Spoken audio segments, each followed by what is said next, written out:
Welcome back to Half the Battle. I'm your host, as always, Daniel Levy, your guest co-host, Nick Kalikas. Today, we're going to talk about UFC 311, Islam Makhachev versus Arman Tsarukyan. And my friends, it's going down this Saturday night live at the Intuit Dome in Los Angeles, California. You got a rematch over half a decade in the making. And Nick, the first time these guys met was Arman Tsarukyan's UFC debut. He steps up on short notice to fight Islam Makhachev in a co-main event. They put on a fight of the night, and everybody was so impressed by that memorable performance that we've always wanted to see them run it back. Well, over half a decade later, Nick Kalikas, now they run it back for the undisputed UFC lightweight championship of the world, a true full circle moment, and this is going to be one hell of a fight.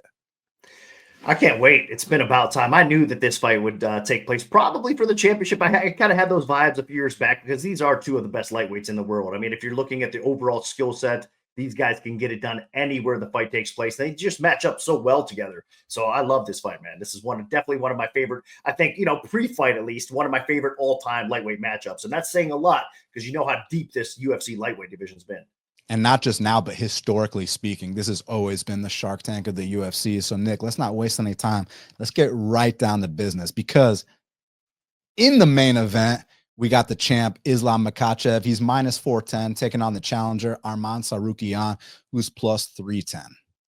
Now, Nick, Islam's 26-1, Arman's 22-3. Now, already, I'm just going to let you know off the bat, this is my first time ever picking against the great Islam Makhachev. I know, right off the bat, people are going to be like, are you crazy? Have you lost your damn mind? Well, listen, when people were lining up to play Bobby Green at plus 500, I wasn't one of those people. When people were lining up to play Volk at plus 400 the first time, I was not one of those people. Poirier, no. And Poirier is one of my all-time favorite fighters. This is the time, in my opinion. Why do I think so? Well, first of all, let's talk about the improvements that both these guys have made. And it has to definitely do with the striking, because both these guys came into the UFC as unbelievable wrestler, grapplers, and the striking is what really has improved for both sides. With Islam, man, we can talk about his kicks. You know, he knocked out Volk with that head kick. We can talk about his hands, but I want to talk about with Islam Makhachev, what about that clinch game, man? Those Muay Thai clinch knees that he's added to his game are such a big weapon. And if you think the strategy is to stuff takedowns, I'm going to stand with this guy and be fine. Ask Volk about how that went down. Ask Dustin Poirier, who has some of the most knockouts and knockdowns in the lightweight division's history. Why was he gun shy in that fight? Because of the threat of the takedown that Islam brings to the table. The thing about it is Arman can wrestle his ass off. We saw that when he was 22 years old, when he fought him the first time.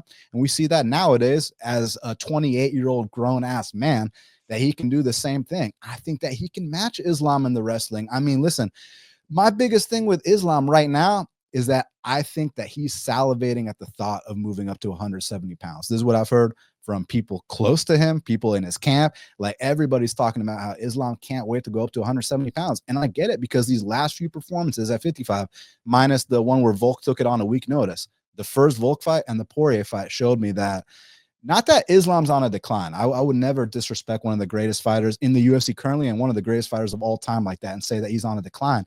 But I think that his days at 55 are numbered.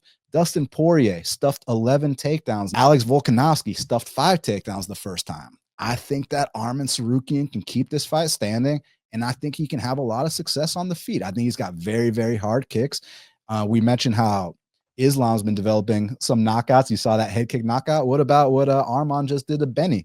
That was a devastating knockout. That follow-up shot, I mean, I get nightmares from that follow-up shot. So basically, since the time they fought, Islam's gone 9-0, Arman's gone 9-1, but I think it's about to be 9-1 for Islam as well. It's about to be 10-1 for Arman. Listen, man, it does not matter who you put in front of Arman Tsarukyan. If you give me plus 300 odds on Arman Tsarukyan versus any grown man that can make 155 pounds, I have to do it. This is not a fade on Islam Makhachev. This is a bet on Arman Tsarukyan.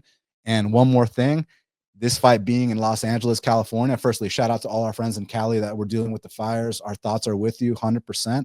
But guess what's next door to LA? Glendale. What's Glendale? The largest Armenian population outside of Armenia in the United States.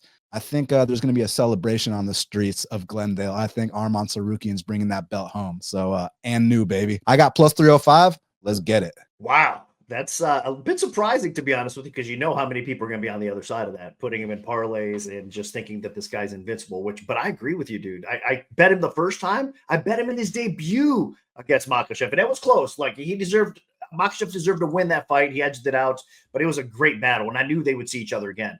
And for me, pound for pound, I think Tsarukyan is the best lightweight in the world overall right now, and he matches up extremely well. I think what you're seeing in the line right now is a little bit of recency bias, as we like to say, with Oliveira obviously giving Tsarukyan such a tough battle. That was a hard fight. I was on Tsarukyan against Oliveira, and I was sweating my money for sure in that fight, especially, some of those submissions that were ultra, ultra close. But you know what? How many people can survive those? Right? I mean, you got to give Tsarukyan credit for, surviving some of those dangerous attempts that most people, if he gets you locked in Oliveira like that, it's a wrap. Nobody's surviving that stuff. So that kind of, even though it was a close fight, whatever the case may be, still, I like to see that never give up type of attitude from Tsarukyan. And then again, stylistically, I understand Makhachev ran through Oliveira. It wasn't even, I think a lot of people are looking at it like that. Look, he had such an easy time with him. He's going to do the same thing to Tsarukyan. He's not. They match up completely different. Tsarukyan can definitely defend a lot of the takedowns that Makhachev is going to throw at him. And then on the feet, it's going to be a battle. It'll be back and forth. Both these guys improved so much. I actually think Tsarukyan's a little bit more dangerous offensively, but again, defensively, they both are hittable. Obviously, we've seen him have some flaws on each side of it, but this is an ultra close fight. We taped UFC on the line already, so it's going to be, if it's not on Fight Pass yet, it'll be available today. And I picked Tsarukyan on the show, and it was my best bet of the card as well. And I said I would honestly take him at plus 200 in this matchup, and you're giving me plus 300. Dude, after the show taped, it went up to 350. I was like, well, this is insane. Now it's coming back down a little bit, but I don't care, win or lose, we're making a great bet. I mean, you're getting a pound for pound one of the best fighters on the planet at plus 300. Like you said, I would take plus 300 on him against anybody. I mean, right now, that's how good of a fighter he is. So it's definitely a dog or pass situation. I'm expecting a really close competitive fight for sure. But I think if there's going to be a finish of this matchup, it might be Tsarukyan doing it. And I think if it's going to be out hitting the scorecards, we're going to see a split decision or, ultra 3-2 type of competitive fight. So if you're giving me plus 300, I got to take it all day.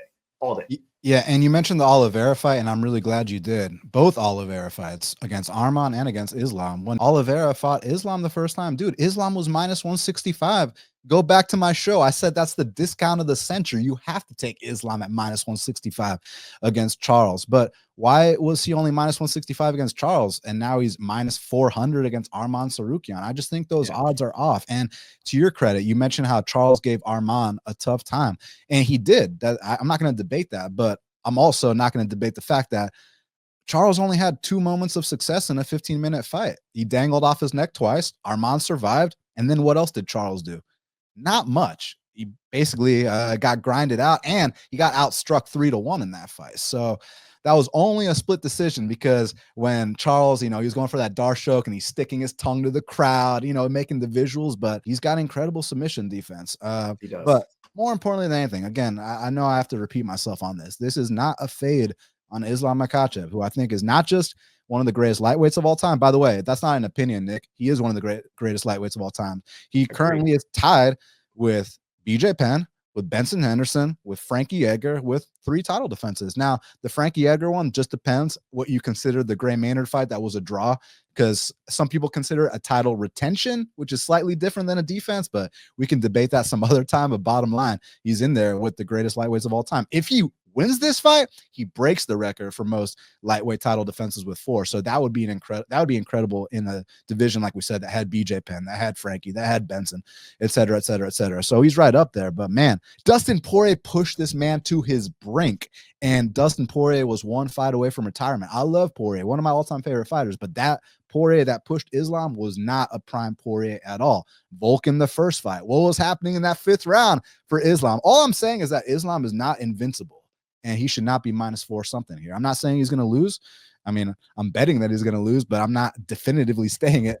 But what I am saying is he should not be minus 4 something, period, point blank. And I'll bet Arman at plus 300 against anyone that makes 155 pounds. Anybody, period. I agree with you completely, man. And we're on the same track here. And again, win or lose, like you said, it's going to be a close decision. Even if we lose, you're making a great bet. You're betting the number right now, and that's what it's all about. I mean, if this thing was a pick 'em fight, you'd be all over Makhachev probably, right? And at that price, but it's not. This is obviously 4-1 for a reason. A lot of public's going to be in there. Just imagine all the NFL parlays, everything that's going to be mixed in. I know for a fact there's all sorts of people that are going to be parlaying this main event and the co-main event, which we're going to be talking about here shortly as well, like chalky favorites. So, and especially coming off last year with all the chalk favorites kind of coming through a little bit. Everybody's on that favorite train. Let's see what happens. Yeah, let's see. Now, co-main event of the evening for the undisputed bantamweight title. We got the champ, Merab Dvalishvili. He's 18-4, taking on the challenger, Umar Nurmagomedov, who's 18-0.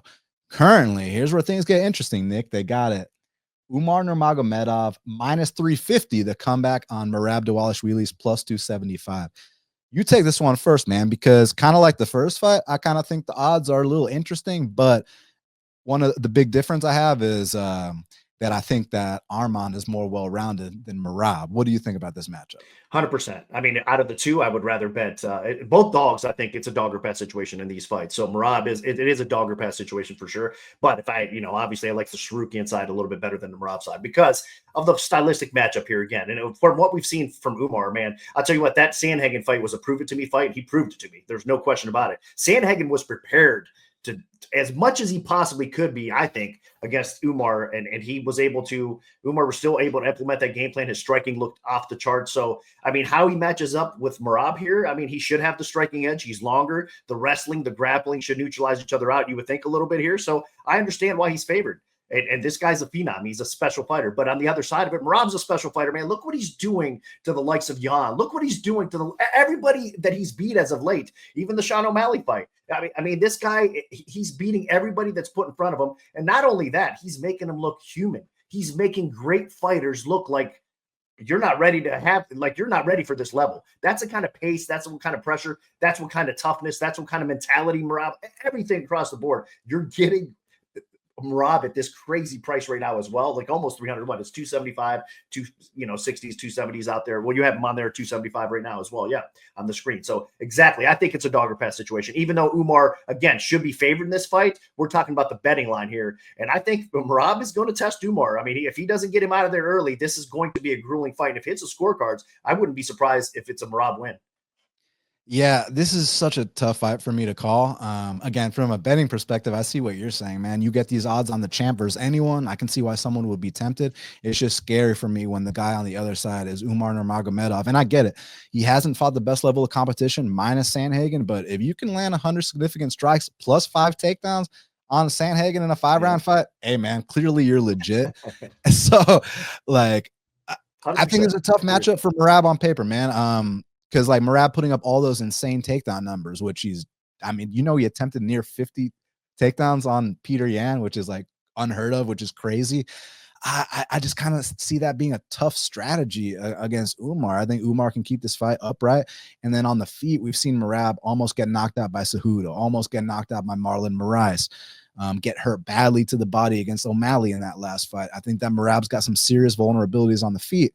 Whereas, hey, I mean, you can bring up that Bezcat fight where Umar got dropped. Like Bezcat landed 3 significant strikes in the whole fight, and one of them actually dropped Umar. So, you could counter me with that, but I do think Umar's got cleaner, just all around striking than Merab, and I think the grappling should neutralize itself. So I'm actually going to go with Umar to be the new UFC bantamweight champion. But from a betting perspective, I can understand why someone would call this a dog or pass situation. For sure. 100%. Yeah, the pick for sure would be Umar. But again, as far as the betting line goes, I mean, I can't lay the chalk.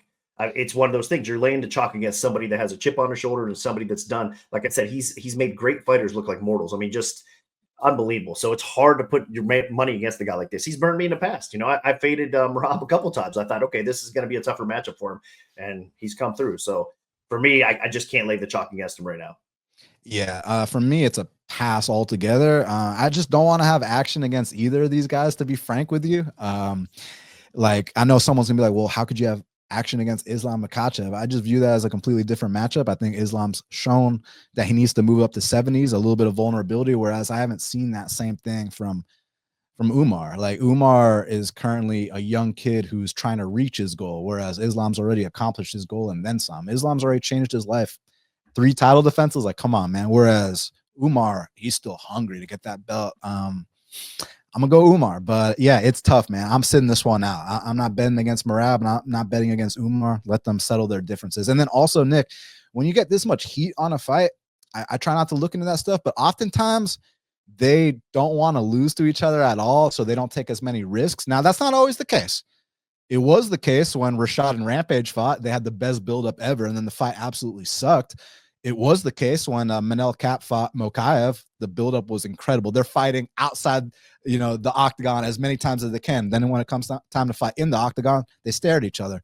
But then there's cases like Duplessis and Adesanya where they have that incredible buildup, and then they have a fight of the year candidate. So I'm hoping for the fans' sake that this is kind of like the Duplessis and Adesanya fight in terms of action, but you never know. When two guys hate each other that much, they don't want to lose to each other, they can be risk adverse at times. 100%. Yeah, that would suck if this fight ends up being one of those, but you never know. I can see where you're going with it for sure. Yeah, the respect factor is, I hope I think they're just going to let it rip, even if they're respecting each other early on. Merab, he has to push the pace. Like he's got to push a high pace, so he's got to get himself in vulnerable spots, I guess, along the way too, for sure. With Umar on the other side of things, and Umar's going to be forced to fight and forced to, throw a little bit too. So I would expect this to be a pretty fun fight. Yeah, I hope so. It'd be interesting to see Umar get to that fatigue state and then see Merab start to get takedowns on him. That would be like, whoa! Like I've never. I hope it does got to play out that way for sure. It'd be great, even if Umar goes on to win it, to have a 5-round just interesting fight, you know what I mean, that plays out all sorts of different ways along the way. That'd be great, because I would love it for Umar. I mean, if the guy goes on and defeats Merab and gets that title and goes on a little reign here, I mean, this is a big step towards him being even greater, to, having a quality 5-round type of win over a guy like Merab. So yes, sir. Featured bout in the light heavyweight division. We got a battle of two former champions. We got Jamahal Hill, he's 12-2, taking on Jiri Prochazka, who's 30-5. Currently, they got a Jamahal Hill -120. The comeback on Jiri is +100. So about a week or two ago, I actually took Hill here at +100. I thought that, if I'm the book, Nick, I'm charging you chalk on both sides. That's just the bottom line. I mean, I think that either guy could get slept here. Of course, they both are so potent with their knockout power. But the reason I took Hill is the volume difference. I think that Hill, this is not an opinion. This is a fact. Hill has the best volume in light heavyweight history, a division that John Jones ruled for over 10 years. No one's ever put on the kind of numbers that Hill's put on. And then you mix it in with Yuri's defense, and I think it's a recipe for success for Hill. But of course, the reason it's not a max bet and I'm not, overly confident is because both guys, like I said at the very beginning, are so dangerous that either guy could win by knockout. But if I'm thinking of who could outclass the other guy, I think Hill could outclass Jiri. And I know the fans might have something against Hill, but when I cap fights, I don't base it off what someone said on Twitter or this or that. I only base it off two things: how they match up and the odds. And at +100, I had to take Jamahal Hill in this spot. And hopefully he comes out here and does the thing. I'm with you. I laid a little bit of chalk on the show with Jamahal Hill, because I think this line should be closer to -150 his way. So that's why there's a little bit of value. Steven's still probably in -120. But again, the Jiri offense and the power that he has. And look, the fighter that fought against Rakic, for example, man, Rakic, excuse the pronunciation, but if that warrior comes forward into this fight and is able to absorb some punishment, but that's the thing, you don't want to see him absorb that kind of punishment, especially from a guy like Hill, because Hill has got that special touch. I mean, it doesn't seem like he's got crazy knockout power, and he's putting people to sleep left and right. So he does. He's got accuracy and he's got that knockout power. So for me, I do favor Hill. I think, these guys are going to be kind of feeling each other out for a little while, and then they're going to get going. I think it's going to be Hill's durability that holds up a little bit more than Yuri's too. Again, that Ferreira fight, I felt so bad for Jiri, man. I mean, just a lot of sharp money came in, by the way, we should say this, for both of these guys against Ferreira. Both these guys against the champion that's just been destroying everybody, and including these two gentlemen right here. But there was a lot of sharp money fading Ferreira. So there was a lot of people that had faith in Jiri and had faith in Hill. Now these guys are fighting each other. So who do you have faith more? I would say the Hill side a little bit, especially based on what we saw recently. And again, I know it's a little bit of recency bias cooked in here, but I do believe, I think Hill had more of a lack of focus almost against Ferreira. He had that just, with the stoppage and then the restart with, we all seen it time and time again, that kind of highlight clip. I think he kind of lost focus for that split second. If you lose focus, it's going to cost you. It cost him there. Whereas Jiri, I don't think it was a lack of focus. I think the guy came in to fight. He got lit up like the 4th of July. So for me, that kind of stands out a little bit more. And I think I trust Hill just slightly more. And again, even if you take those fights out of the equation, I would still favor Hill in this spot. That's why I like Hill. I think he does get it done. And I think you're on the right track here. The thing that's interesting about Jiri, so we mentioned the striking defense, but a lot of it is actually a mental game that he plays with his opponent. Like if you go back to his UFC debut against Volkan, dude, like he plays little subtle mind games in there. Like you crack him with a jab, and then he'll put his forehead down and let you punch him in the forehead, and he'll start smiling at you. And he actually has little dialogue in the octagon with his opponents. But back to the Ferreira fight, what was crazy to me was the drastic difference between the first Jiri Ferreira fight and the second one. The first one, I came out thinking it was like a 50-50 fight with an early stoppage. I legit, that's what I thought. And then the second fight, I thought was performance of the year by Poatan. So it's crazy how night and day different those performances were. And then the Jamahal and Alex fight, listen, man, I'm not going to make any excuses for what happened. All I'm going to say is that I would have liked to see that fight play out a little bit longer. Because like you look at an example like Stipe and DC, you know, the first time they fought, DC slept Stipe easily in the first round. Then they run it back. The fight goes a little bit longer, and the better fighter won the second fight and the third fight. So I'm not saying that Jamahal would win a rematch versus Alex, but what I'm saying is that I at least want to see that fight play out a little bit longer. Who knows? Maybe Alex sleeps him again, and there's no point in it. But I just want to see that fight play out a little bit longer. You know, 100%. It was disappointing, you know, how that ended up. But again, you got to credit Pereira for just a beast that he is, man, for sure. Yeah, and I mean, listen, sounds like we're on the same page here, though. Both these guys have stood out since they made their debuts. I mean, Jiri for the violence factor and just his unorthodox style, and Jamahal for the nonstop work rate. He's just always working, which I love about him. And then you compare their two Glover fights. The Jiri Glover fight was a fight of the year, whereas the Jamahal and Glover fight was a performance of the year. I think there's a very big difference in having a war with someone and outclassing someone. So we'll see how these two match up, but I'm going with Hill here. Let's get it. Yep. I like it as well. Now, next up in the lightweight division, we got a matchup between Beneil Dariush. He's 22-6, taking on Renato Money Moicano, who's 20-5. Currently, they got it Moicano -170. The comeback on Dariush is +145.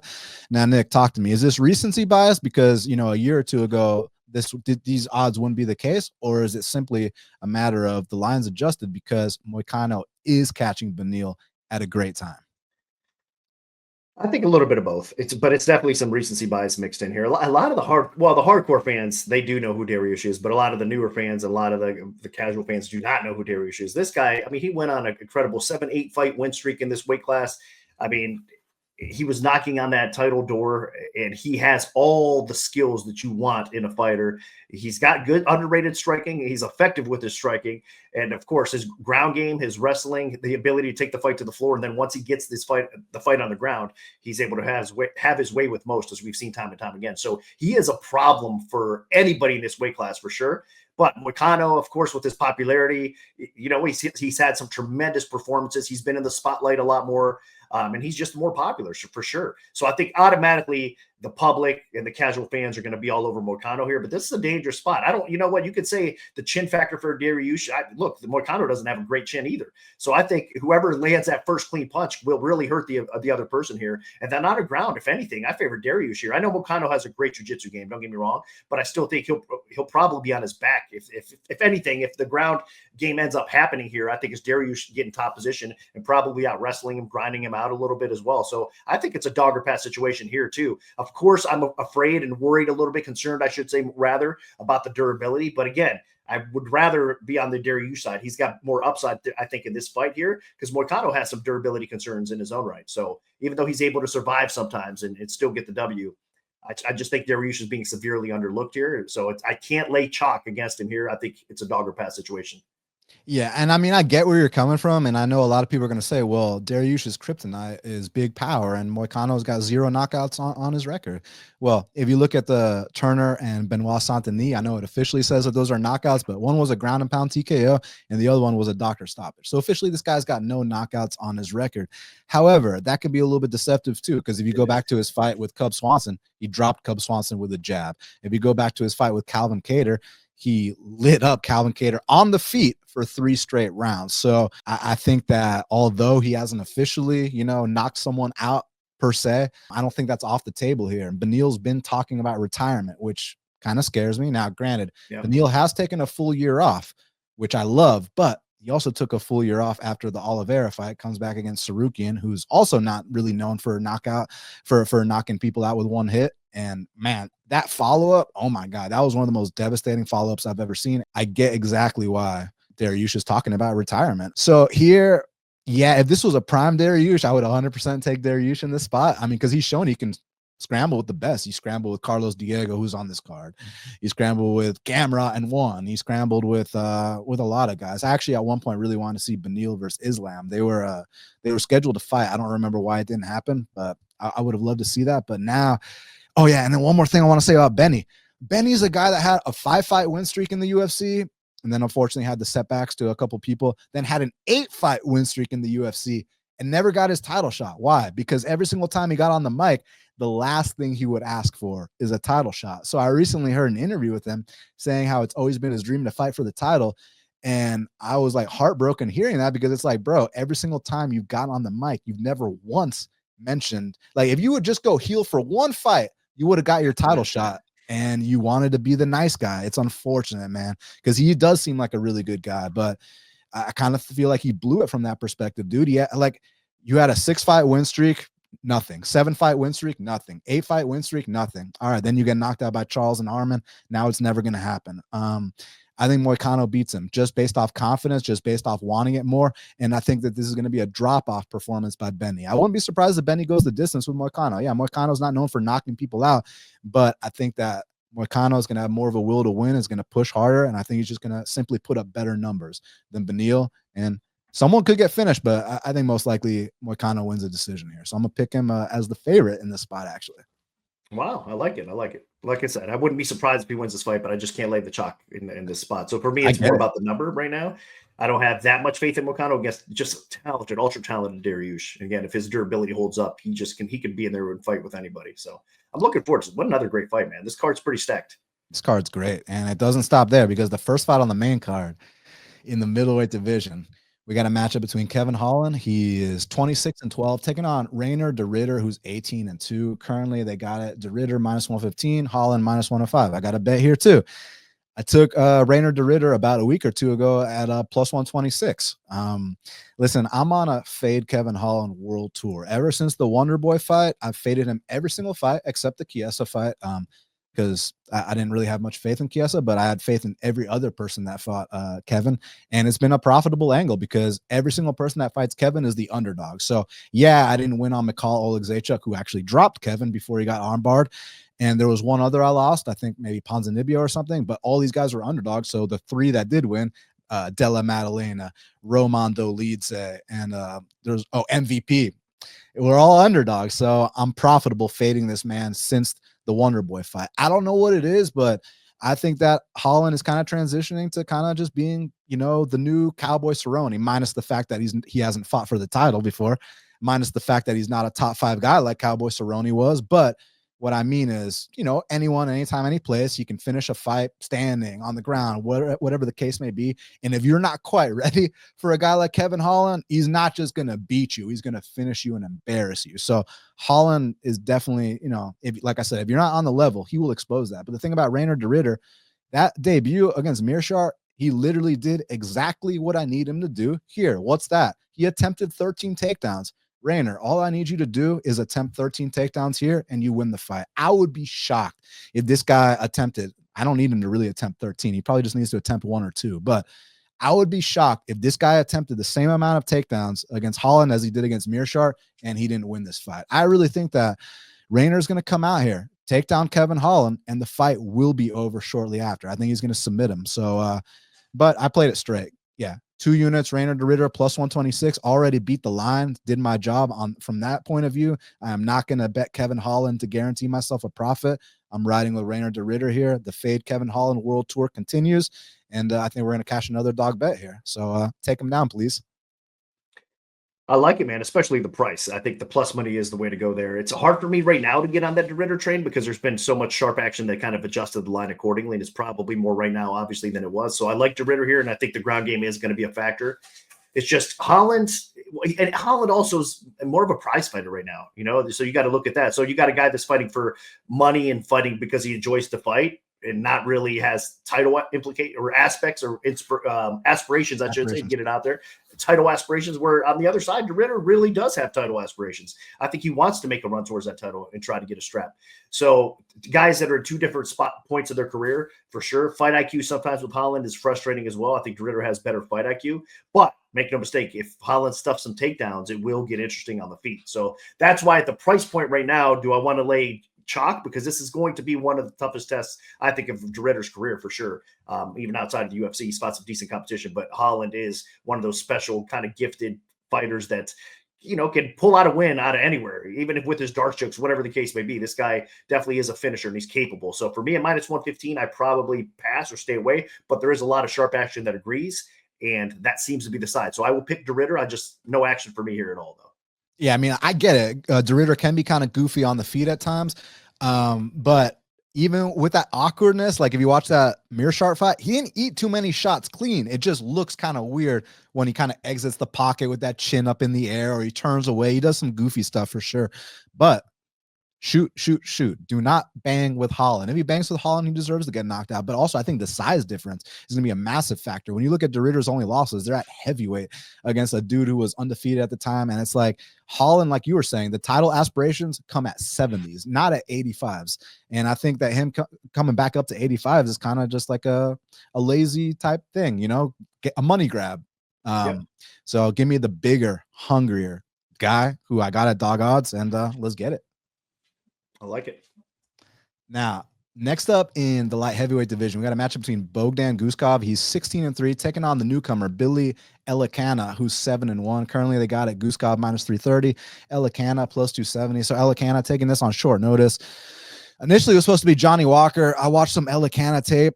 I don't think he's bad by any means. I just kind of think he's green. I think he's like 2 or 3 fights away from, you know, from a contender series call, but then he got that UFC call, and it's like, oh man, it's a little bit too soon. And Bogdan Guskov, you know, he's kind of awkward, kind of different, but man, he's got big time power, and he's been fighting real dudes. I mean, you come into the UFC, you're already fighting Volkan Oezdemir, you're already fighting Ryan Spann. Like, these guys have had stints in the rankings throughout their careers, so that's big time competition compared to what new guy is fighting. Like, the new guy is good, he's athletic, but I just think he can be backed up easily. I think he can be pinned up against the fence, and I think he's going to be susceptible to something big here. So, yeah, give me a Bogdan, but it's a pass betting-wise for me. 100% agree with you. I think Elekana, how do you pronounce his name? Is that how it is? Elekana. Elekana. Looking at some film with him too as well. It looks like he's putting it all together okay, like meaning that he's got good movement, good footwork, it seems like he's got decent defense for sure. He counters well. He's got good takedown defense. He sprawls and brawls well. But again, I think this is Guskov just outmatching him, outclassing him. You said his opponent's strength of schedule isn't quite there. Guskov is training with great training partners. We know he's gotten to the UFC. He's got a little bit of confidence now, got some momentum on his side. So he should be the rightful favorite here. I just can't bet him, though, because I think this is probably going to be a little bit closer than everybody's expecting it to be. So for me, I like Guskov. I like his upside. I think he's going to continue to get better. But I mean, I wouldn't be surprised if this is a lot tighter and a little bit scary for those that put in Guskov in parlay. So for me, it's a pass for sure. Now, next up in the bantamweight division, we got a matchup between Payton Talbott. He's 9-0, taking on Raoni Barcelos, who's 18-5. Currently, they got it Talbott minus 1,200. The comeback on Barcelos plus 750. Nick, I know a couple years ago you would have taken the shot on Barcelos. The question is, in 2025, and this man is almost 40 years old, would you still take maybe a half unit, or is it? You can't lay Talbot here. You can't lay. I mean, that's a problem. So no, I'm staying away from this one as well, because I do like, dude, Talbot has been off the charts. This prospect, his stardom, everything is just kind of lining up here. And look, the UFC's not doing him any favors. Barcelos is a savvy vet, well-rounded, has a threat everywhere the fight takes place. This guy could be a threat for Talbot, but Talbot's just running through everybody. He's going to be the quicker, younger, more durable fighter. He probably is going to end up landing that kill shot on Barcelos and getting him out of there. But this is a test. And of course, I would not lay 1,200, but it's going to probably, when it's all said and done, look like a 1,200 type of fight. That's the crazy thing, right? He's probably going to go out there, win by knockout, win, in flashy style. And everybody's gonna be like, yeah, the line was right. Look at it. But you still can't lay it. Leave it alone. Barcelos is way too good. Even at his old age, he's still too savvy. He still has a skill set that you don't lay 12-1 against, at least in my opinion. Barcelos is a stud, but you know how I criticized Benny for being on that massive win streak and never calling for anything?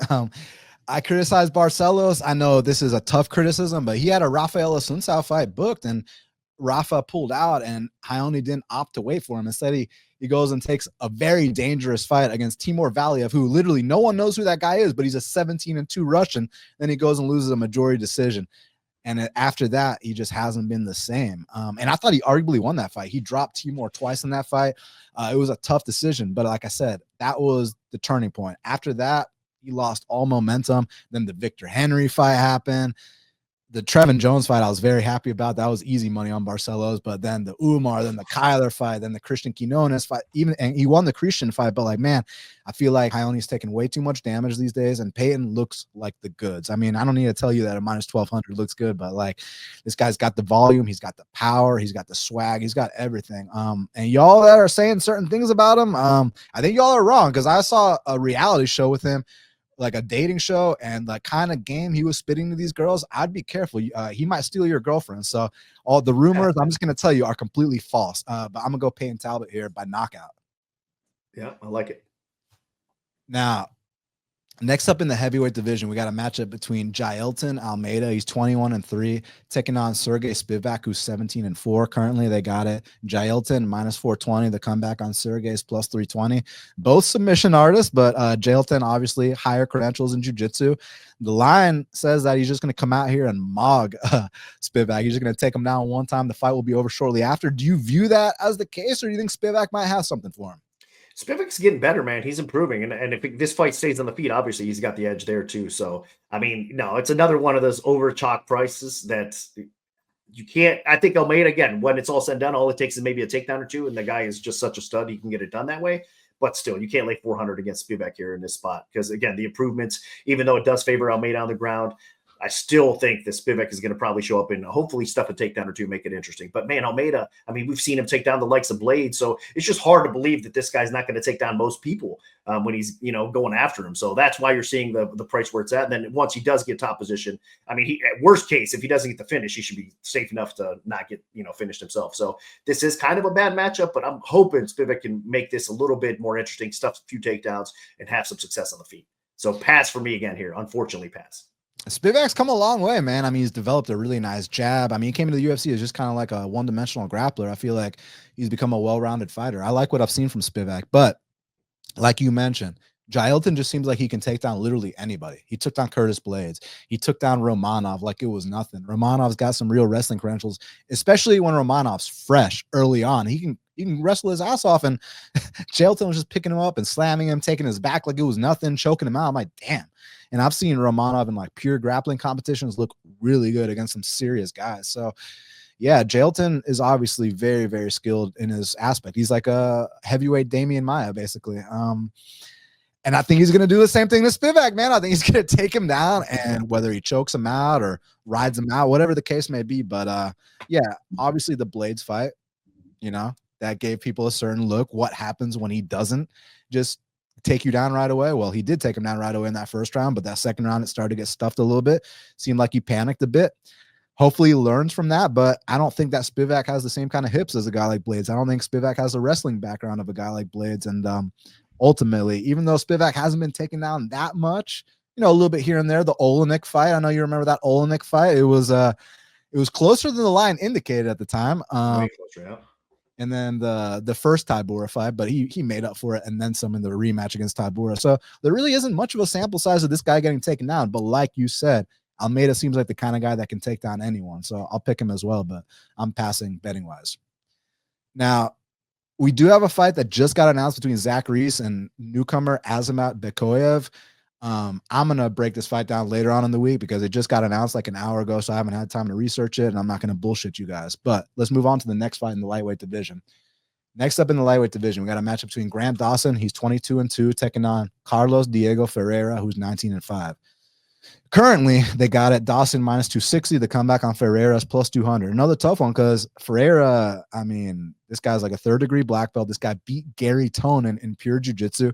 In pure MMA, beat Perez, beat Merbek Taisumov, beat Mateusz Rambetsky, beat Michael Johnson. Like, this guy's Rustam Habilov. Remember that name, Nick? Like, this guy's literally beat the who's who at lightweight. I'm just worried that he's 40. But stylistically speaking, Dawson is one-dimensional. Dawson has no stand-up. Do you think Dawson's going to be able to do stuff to this man on the ground? It's tough because Dawson's ground game is so dominant, and Ferreira is getting up there where he's getting old. I mean, that's the thing you just mentioned, 40 years old now. In his prime, you know what? I would be all over Ferreira in this spot because he just matches up so well. His ground game is fantastic. I mean, you put him on his back, you're likely going to get reversed or submitted in most cases. I think Dawson could probably survive that a little bit, especially he's on top here. But that being said, on the feet, it's a big mismatch. Even at his old age, Ferreira is going to light him up. They exchange. Ferreira is kind of one of those guys that gets tagged sometimes, but I trust his durability a little bit more so than Dawson, and he definitely has a striking edge. So he's dangerous on the ground here. If he gets, I'll tell you what, he gets Dawson's back, it's going to be interesting because offensively, Ferreira has great jiu-jitsu. So yeah, no, this is the line even kind of stinks a little bit because you would think with all the again, casuals or newer fans, they're going to be all over Dawson. They're not going to respect Ferreira at all. And the line's not 300 or 400. It's minus 260 right now. So I think Ferreira is a very dangerous fight for Dawson in this spot. So it's a dog or pass situation. And this is a spot where I would put a little bit on Ferreira. Now, again, he is getting older. Again, title aspirations, I think, are out the window for him, unfortunately, as well, where Dawson does have those title aspirations. And he's fighting pretty good overall. So I just think that, again, the holes that Dawson has in his game right now, Ferreira might be able to exploit that even at his old age. So do not lay the chalk on Dawson, in my opinion. Maybe take a little sprinkle, as they say, on Ferreira as a dog. Yeah, I'm with you there because Ferreira, his jiu-jitsu is so damn good. You take this guy down, he's immediately scrambling. And look at that fight against Gregor Gillespie. I do not think that Dawson grapples at the same pace as Gregor. Now, I do think that Dawson, when he settles into his positions, like his back take, just with his body type, is just super uncomfortable to have a guy like that on your back. And it's pretty much next to impossible to get him off. But that being said, like, if we're worried about the age, I mean, Bobby Green's damn near 40, knocked him out as like a plus 350 dog. I cashed on that. So, I mean, it's happened. And it's funny. Grant made a comment. Diego said Grant Dawson is boring. And Grant Dawson responded by saying, well, Diego has a lot of exciting losses. My response is all of Grant Dawson's losses are exciting because he got knocked out in the first round in both of them. So I think when both these guys lose is exciting, but when Diego wins, it's exciting. And, but I got to give Dawson credit. That last fight against Rafa Garcia was a big step in the right direction because a lot of us criticized him for just kind of being a lay and pray guy. Well, he went out there against Rafa Garcia and got violent. And that's exactly what I wanted to see from Grant Dawson. Issue is, isn't Rafa Garcia like a blue belt? No disrespect. I respect anyone that grapples, of course. But blue belt compared to third degree black belt, it's just not even remotely close to the same world. I think he's going to have issues against Diego.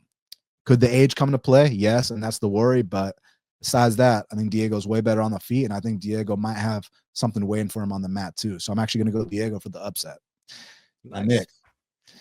Next up in the bantamweight division, we got a matchup between Karol Hossa. She's 18-6, taking on Ailin Perez, who's 11-2. Currently, they got it Karol Hossa minus 200. The comeback on Ailin Perez is plus 170. Nick, if I had to give you a little trivia question, which fighter at UFC 311 have I lost the most money on? What do you think? Well, it can't be Hossa. It can't be? You sure? She's got. So you're fading her. You've been fading her. That's why. No. I've been betting on her and losing every time.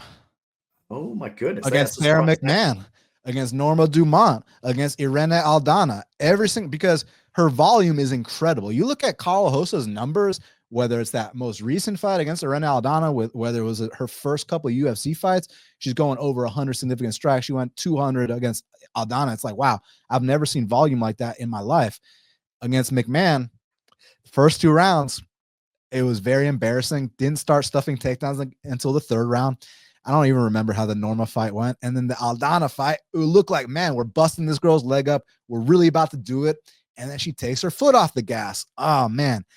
Out of anyone on this card, I've lost more money betting on Karol Hossa than anybody on this card. Yeah. And it's like, I want to trust her because I feel like, wow, her stand-up is so much better than Ailin Perez. If she can stuff takedowns here, she's going to light this girl up. But on the other side with Ailin Perez, one thing I really like about her is, again, you can look at the twerking and might think that, oh, she's not serious. But if you just put that stuff aside and you actually look at the skills, this girl is relentless with her takedown attack. She will just shoot takedown after takedown after takedown. She knows where her strengths lie. And I got to tell you what, her stand-up's gotten a little better too. She dropped Jocelyn Edwards. That's the proof I have that her stand-up's gotten better. But here, don't stand with Karol Rosa. Take this girl down. And if she does, I think she can come out here and get this upset. I'm not trying to lose money on Karol Rosa for a fourth time. I'm going to go with Ailin Perez for the upset. Wow, I like it. And, Perez training with Goat Shed right now as well. Like that camp has a lot of good momentum and a lot of good stuff going on there too in Florida. So, yeah, I wouldn't be surprised if Perez pulls off this upset. But like you said, Rosa stuffs a takedown. She should be able to win this fight. So that's the fight IQ, and that's what she needs to do here to get the W. I think she probably edges it, but I wouldn't be surprised. And I'm kind of rooting for the dog here. I've got no investment here in this fight, though, at all. So I left it alone. I think Rosa should be favored in this spot. Is it the price a little bit too high? Possibly. But again, when it's all said and done, she might be able to edge it if she keeps it on the feet. So for me, it's a stay away. No confidence in this fight either way. Any where are the sharps betting on this one? I don't think there's a lot of sharp action either way right now, to be honest with you. I think they're going to probably maybe on fight day we'll see either the line climb a little bit or dip, but it's probably going to be on the dog side more so than anything else here too. Got you. Now, next up in the bantamweight division, we got a matchup between Rinya Nakamura, he's 9-0, taking on Muin Gafurov, is 19-6. Currently, they got it Rinya minus 500. The comeback on Gafurov is plus 375. Listen, Rinya is probably the best Japanese prospect in the UFC outside of Tatsuro Taira. Strong, physical, nasty Kimura, good hands. And I like that they're developing him slowly. They're bringing him along the right way. You don't want to rush a guy like this. And I think Muin Gafurov is actually a very, very good fighter everywhere. I think he's well-rounded. I think he's experienced. I like a lot about Muin. My only issue with Gafurov is he kind of lacks that physicality, kind of lacks that athleticism, and he can be out-hustled in spots where he might actually be technically better than some guys, but doesn't have that horsepower to back him up. So for that reason, I'm going to take the big favorite here, but I do think it could be a competitive decision. Man, what a matchup this is, because I like Nakamura, as you said. I think he does kind of grind it out here and get the W, but it's going to be the toughest fight of his life. I don't want to say it's a dog or pass situation. I think it's a favorite or pass situation, believe it or not, because of what he brings to the table. Like you said, Gafurov does tend to fade a little bit. In certain spots, he gets himself, like, you're kind of scratching your head. But he is a well-rounded fighter, and he's going to fight for most people's money. I just think Nakamura is legit, and he's going to end up grinding out this decision. So I like him here in this spot too.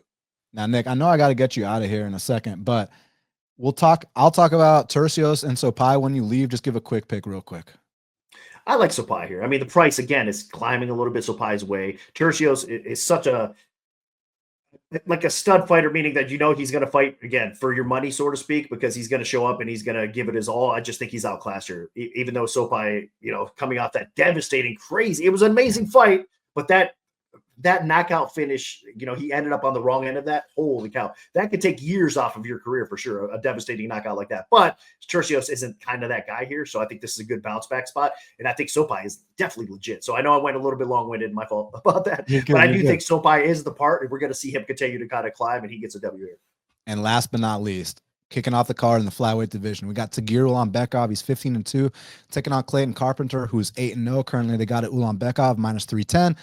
The comeback on Carpenter is plus 260. So listen, Tagir, I think, has top 5 potential. My issue with Tagir is he never fights. His last performance was a career best performance against friend of the show, Cody Durden. But you know what, Nick? That was in 2023. He didn't fight at all in 2024. Now he's coming back in 2025. And I think he's an incredible fighter. I just want to see him active. And on the other side with Clayton Carpenter, he's a very talented young stud. And a lot of people are questioning, well, why are they making this fight too much too soon? Well, my response to that is Clayton Carpenter is 28 years old. It's not like we're dealing with like a 22-year-old, a 23-year-old. This guy is going to be 30 before y'all know it. So maybe the UFC feel like he's ready for the step up in competition. I don't know. What did you make of this matchup and who you got? I'm kind of surprised to be this matchup. It's a dangerous one for Ulanbekov because if he doesn't get the finish here, I think Carpenter's going to give him all he can handle. So I'm pulling for Carpenter here. I'm not invested in this fight. We'll see where the line goes a little bit, but I think it's another dog or pass situation at the price point. But Tagir is definitely a dangerous guy. He's showed it time and time again. And like you said, I'd like to see him fight more. That's my only complaint about him either. But this is a big-time test for Carpenter. Hopefully he passes it. Yeah, my thing with Carpenter, though, I love the kid. If you watch his pre-fight interview before the Edgar Chairos fight on Contender Series, just the way he talks, you'd think this kid was about to be a future champion. He sounded like one of those just cold, mean psychopaths, kind of like Rory McDonald back in the day. That's literally what he reminded me of in that pre-fight interview. But all these 3 fights. I love the experience he gained in that Chiras fight. He actually had to get busted up. He actually got a black eye. He got touched for the first time in his career, but he overcame that. Then the next 2 fights, I like how he handled these guys, but the issue I've been having is he gets taken down every fight. Now he's able to transition, throw up subs, whatever the case may be. But you don't want to give up takedowns against a guy like Tagir, man. Tagir just seems like the real deal. My issue with Tagir, kind of like I was talking about with Islam, I think Islam needs to move up to 70s.